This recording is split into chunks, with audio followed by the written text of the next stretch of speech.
Hello guys! Nagbanding pala kami ng aking pamangkin na maliit. Marunong na kasi siyang maglakad guys, kaya yan, pinalakad-lakad ko siya. Pasensya na guys ha, time lapse ko ito. Kasi konti lang kasi memory card ko. Kaya dumating na yung kuya niya, kami ng tatlo ang nagbabanding. Pagkatapos ito guys, yan, pawis na pawis ang kuya niya galing sa gala. Ayan guys, lakad-lakad lang yung bata, ako higa-higa, tapos siya higa-higa naman siya. Nakakaaliw talaga ang bata guys, no?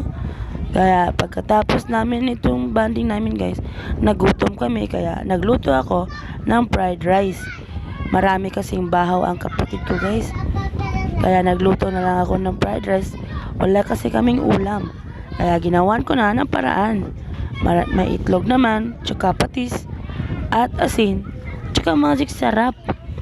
Kaya pagluto nito guys, kakain na kami.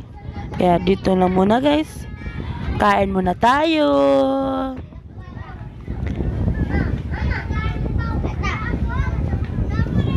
Luto na fried rice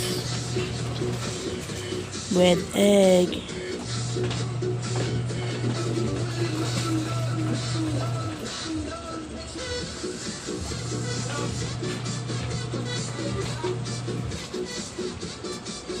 Kain po tayo, tanghalian. Tipid para ulam. Bye-bye. Have a great Saturday, guys.